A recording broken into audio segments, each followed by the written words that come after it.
To me, Israel's a miracle. Hey everyone, I'm just popping on because since speaking publicly about the fact that I'm making Aliyah, I've had quite a few messages from people asking what the process looks like, and even more recently, how I'm feeling about making Aliyah, actively making Aliyah during a war. I'm also really excited to be working with an Israeli organization called Belong, which is a concierge service for Jews in the diaspora when they make Aliyah. Because as you will see from my experience, it is quite an involved process and one which has challenges and it can take a long time.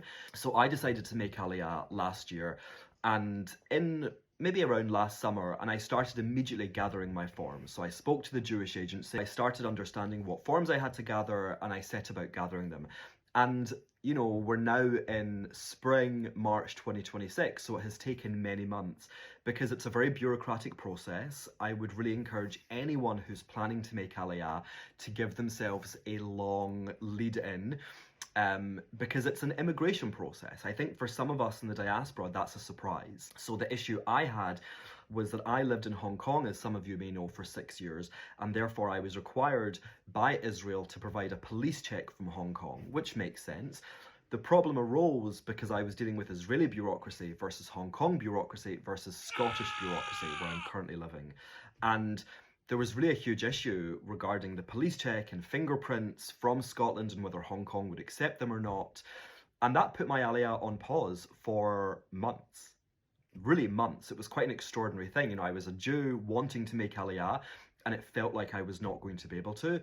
The situation was mostly sorted. It was expedited, thank goodness. So I had my interview last week, I think, last Tuesday, I believe.